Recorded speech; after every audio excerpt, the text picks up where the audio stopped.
श्रीमद् भगवत गीता में वर्णित स्वधर्म तत्कालीन सामाजिक व्यवस्था के अनुसार चातुर्वर्ण व्यवस्था पर आधारित है।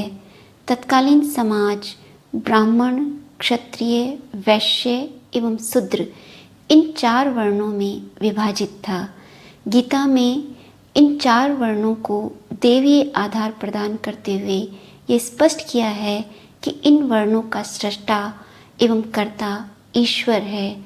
ईश्वर ने ब्राह्मण, क्षत्रिय, वैश्य एवं शूद्र वर्ण की संरचना उनके गुण एवं कर्म के आधार पर की है, जन्म के आधार पर नहीं। अर्थात किसी मनुष्य का ब्राह्मण, क्षत्रिय, वैश्य एवं शूद्र होना उसके जन्म या जाति के द्वारा निर्धारित नहीं होकर उसके गुण और कर्म के द्वारा निर्धारित होता है। गीता में भगवान श्री कृष्ण स्पष्ट कहते हैं कि चातुर्वर्ण्यम मया सृष्टम गुण कर्म विभाग सह तस्य कर्तारम माम विधि अकर्तारम अव्ययम। अर्थात हे अर्जुन, इन 4 वर्णों की रचना मेरे द्वारा गुण और कर्म के आधार पर की गई है। इन वर्णों का कर्ता या सृष्टा होते हुए भी तो मुझ अविनाशी को वस्तुतः अकर्ता ही जान। गीता में भगवान श्री कृष्ण ने स्पष्ट किया है कि किसी भी मनुष्य का ब्राह्मणत्व, क्षत्रियत्व, वैश्यत्व एवं शूद्रत्व उसके गुण एवं कर्म के द्वारा निर्धारित होता है, उसके जन्म के द्वारा नहीं। अर्थात किसी विशेष कुल, जाति के या जाति में जन्म लेने मात्र से ही मनुष्य उसका सदस्य नहीं बन जाता। किसी भी मनुष्य के लिए ब्राह्मण, क्षत्रिय, वैश्य एवं शूद्र होने का आधार उसके गुण एवं कर्म है। यहाँ गुण से अभिप्राय सत्व, रस एवं तमोगुण से है। जिस मनुष्य में सत्व गुण की प्रधानता है उसे ब्राह्मण की संज्ञा दी गई है।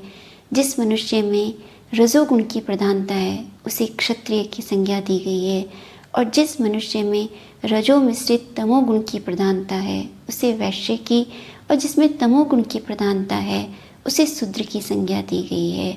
अर्थात किसी भी मनुष्य के ब्राह्मणत्व, क्षत्रियत्व, वैश्यत्व एवं शूद्रत्व का निर्धारण उसके गुणों की प्रकृति के आधार पर किया गया है।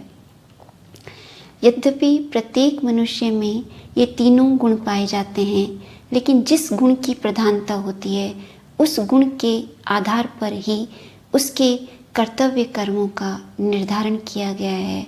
भगवान श्री कृष्ण गीता में स्पष्ट करते हैं कि ब्राह्मण, क्षत्रिय, विषाम, शूद्राणाम च परम तप कर्माणि प्रविभिक्तानि स्वभाव प्रभयी गुणैः। अर्थात हे परम तप श्रेष्ठ अर्जुन, ब्राह्मण, क्षत्रिय, वैश्य एवं शूद्र वर्ण के कर्मों का विभाजन उसके स्वाभाविक गुणों के आधार पर किया गया है। जैसा कि हमने अभी स्पष्ट किया कि ब्राह्मण वह है जिसमें सत्व गुण की प्रधानता हो, और जिसमें सत्व गुण की प्रधानता हो उसके लिए सत्व गुण की प्रधानता के आधार पर उसके कर्तव्यों का निर्धारण करते हुए गीता में स्पष्ट किया गया है कि ब्राह्मण के लिए मन का संयम, इंद्रियों का दमन, बाह्य एवं अंतःकरण की पवित्रता, सरलता, शांति, शास्त्रों का ज्ञान एवं ब्रह्म तत्व का जो अन्वेषी है उसे ब्राह्मण कहा गया है। अर्थात जो ज्ञान का प्रतीक है, जो सत्य का अन्वेषी है, उसे ही ब्राह्मण की संज्ञा दी गई है। क्षत्रिय में रजोगुण की प्रधानता होने के कारण क्षत्रिय के कर्मों को इस प्रकार स्पष्ट किया गया है: शौर्य, तेज, दक्षता, प्रवीणता, प्रशासन, युद्ध से पलायन नहीं करना एवं दान क्षत्रिय के स्वाभाविक धर्म माने गए हैं। इसी प्रकार वैश्य के कर्तव्यों का निर्धारण करते हुए स्पष्ट किया गया है कि कृषि, वाणिज्य एवं पशुपालन वैश्य के स्वाभाविक कर्तव्य हैं। जबकि सभी की सेवा करना शूद्र का परम कर्तव्य माना गया है। गीता में ब्राह्मण, क्षत्रिय, वैश्य एवं शूद्र के जो ये कर्तव्य का विभाजन किया गया है वह उसके गुणों की प्रधानता के आधार पर किया है। प्रत्येक मनुष्य अपने गुण और कर्म में क्रमिक उन्नयन करके अपने वर्ण में एक वर्ण से दूसरे वर्ण में जाने की उसको स्वतंत्रता है। अर्थात जब मनुष्य अपने स्वाभाविक गुणों में क्रमिक उन्नयन एवं विकास के द्वारा शूद्र से वैश्य, वैश्य से क्षत्रिय और क्षत्रिय से ब्राह्मणत्व को प्राप्त कर सकता है।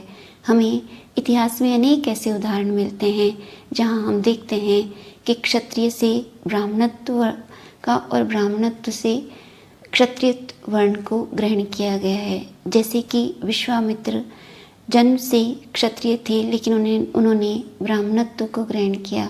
इसी प्रकार परशुराम जी मूलतः जन्म से जो ब्राह्मण थे लेकिन उन्होंने क्षत्रियत्व को ग्रहण किया। ऐसे अनेक उदाहरण हमें इतिहास में मिलते हैं जिसके द्वारा हमें इस वर्ण व्यवस्था की उदारता एवं इसका लचीलापन स्पष्ट दृष्टिगत होता है। और भगवान श्री कृष्ण ने इसी वर्ण व्यवस्था को गुण और कर्म पे स्वीकृत कर और इसको उदार स्वरूप प्रदान किया है। स्वामी विवेकानंद जी ने स्पष्ट किया है कि चातुर्वर्ण व्यवस्था में जो ब्राह्मणत्व है वही वर्ण व्यवस्था का लक्ष्य है। अर्थात प्रत्येक मनुष्य को ब्राह्मणत्व प्राप्त करना ही वर्ण व्यवस्था का लक्ष्य है। स्वामी जी स्पष्ट करते हैं कि जिस प्रकार प्रत्येक मनुष्य में सत्व, रस एवं तमोगुण, इन तीनों गुणों का मिश्रण पाया जाता है, उसी प्रकार ब्राह्मण, क्षत्रिय, वैश्य एवं शूद्र, इन चारों वर्णों में इन तीनों गुणों का मिश्रण पाया जाता है। लेकिन इनमें किसी एक गुण की प्रधानता होती है और उसी के आधार पर उसके वर्ण का निर्धारण किया जाता है।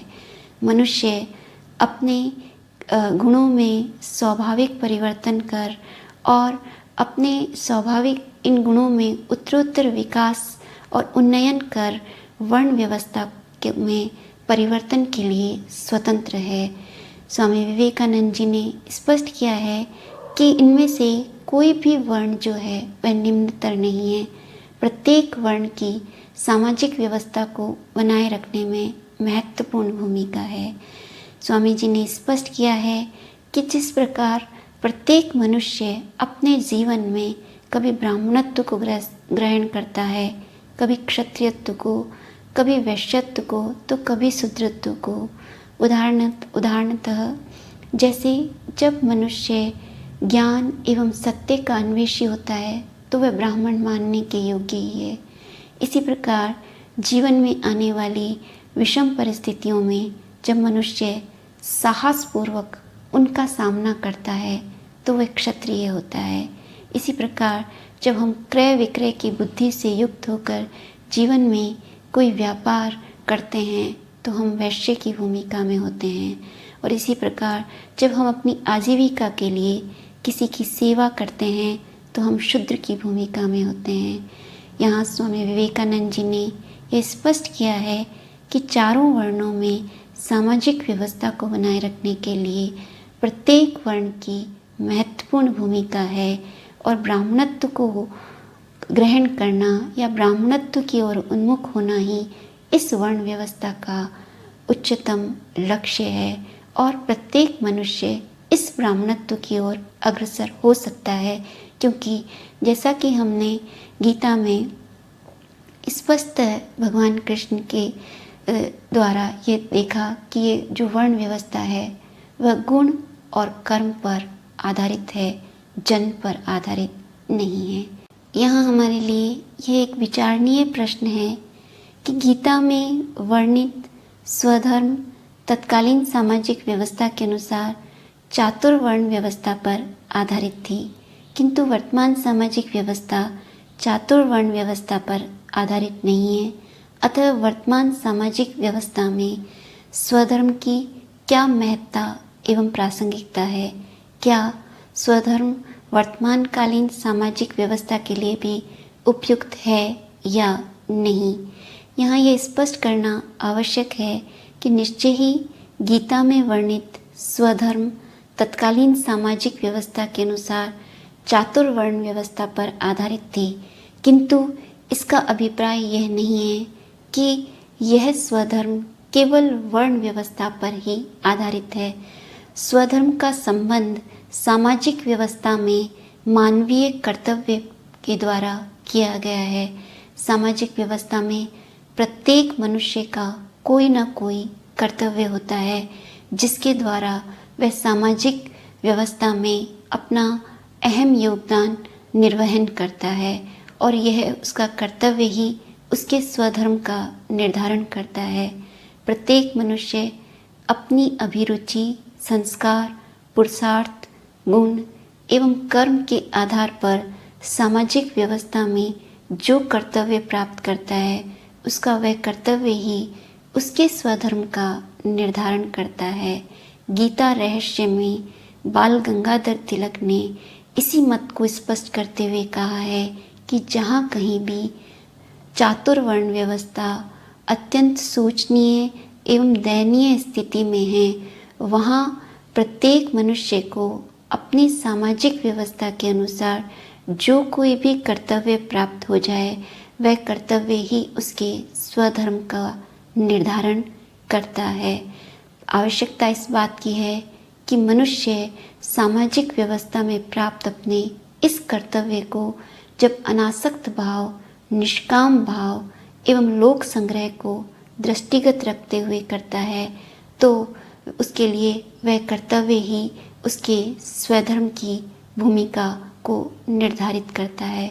इस प्रकार यहाँ यह स्पष्ट है कि स्वधर्म जो है वह केवल वर्ण व्यवस्था पर आधारित नहीं है। स्वधर्म सामाजिक व्यवस्था में मानवीय कर्तव्यों को निर्धारित करती है।